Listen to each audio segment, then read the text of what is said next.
Hello guys, പുതിയ വീഡിയോയിലേക്ക് സ്വാഗതം. അപ്പോൾ ഇന്നിവിടെ പരിചയപ്പെടുത്താൻ പോകുന്നത് ഫേസ്ബുക്കിൻ്റെ പുതിയൊരു അപ്ഡേറ്റ് ആണ്. ഫേസ്ബുക്കിൻ്റെ പുതിയ റൂൾസ് പ്രകാരം ഫേസ്ബുക്ക് യൂസേഴ്സിൻ്റെ മുഴുവൻ കാര്യങ്ങളും മുഴുവൻ ഡാറ്റയും ചോർത്തുമെന്ന് അറിയിച്ചിട്ടുണ്ട്. അതായത് നമ്മുടെ ഫോട്ടോ, വീഡിയോ, വോയിസ് അങ്ങനെ മറ്റെല്ലാ കാര്യങ്ങളും ഫേസ്ബുക്ക് ചോർത്തുമെന്ന് അറിയിച്ചിട്ടുണ്ട്. അപ്പോൾ നിലവിൽ ആ അപ്ഡേറ്റിലൂടെ ഫേസ്ബുക്കിൽ അങ്ങനെ ഒരു ഓപ്ഷൻ ഓട്ടോമാറ്റിക്കായിട്ട് എനാബിൾ ആയിട്ടുണ്ട്. നമ്മളാരും ആ കാര്യം ശ്രദ്ധിച്ചിട്ടില്ല.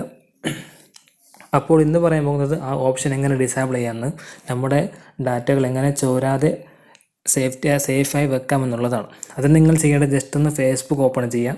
എന്നിട്ട് ഇവിടെ 3 ഡോട്ട്സ് കാണാം, അതിൽ ക്ലിക്ക് ചെയ്യാം. ഇവിടെ നിങ്ങൾക്കൊരു ഓപ്ഷൻ കാണാൻ പറ്റും. ഇവിടെ സെറ്റിങ്സ് ആൻഡ് പ്രൈവസി എന്നൊരു ഓപ്ഷൻ കാണാം. അത് ക്ലിക്ക് ചെയ്താൽ ആദ്യം തന്നെ സെറ്റിങ്സ് എന്നൊരു ഓപ്ഷൻ കാണാം.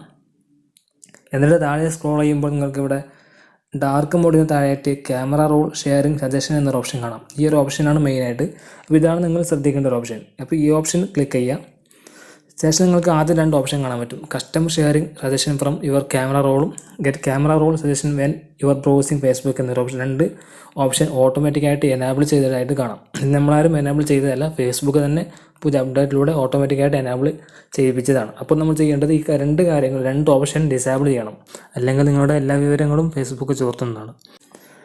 ഈ 2 ഓപ്ഷൻ ഡിസേബിൾ ചെയ്താൽ നമ്മുടെ മുഴുവൻ കാര്യങ്ങളും സേഫാണ്. മുഴുവൻ ഡാറ്റയും, ഇമേജ്, വീഡിയോ, വോയിസ് ഒക്കെ സേഫാണ്. അപ്പോൾ ഈ 2 ഓപ്ഷൻ എല്ലാവരും ഡിസേബിൾ ചെയ്യണം. എങ്കിൽ മാത്രമേ നമ്മുടെ കാര്യങ്ങൾ, നമ്മുടെ ഡാറ്റയൊക്കെ ചോരാതെ സേഫായിട്ട് വെക്കാൻ പറ്റുള്ളൂ. അതുപോലെ തന്നെ നിങ്ങളുടെ ഫ്രണ്ട്സ് ആരെങ്കിലും ഫേസ്ബുക്ക് ഉപയോഗിക്കുന്നുണ്ടെങ്കിൽ അവരിലേക്ക് ഈ അറിവ് എത്രയും പെട്ടെന്ന് ഷെയർ ചെയ്ത് കൊടുക്കുക. Okay, thank you.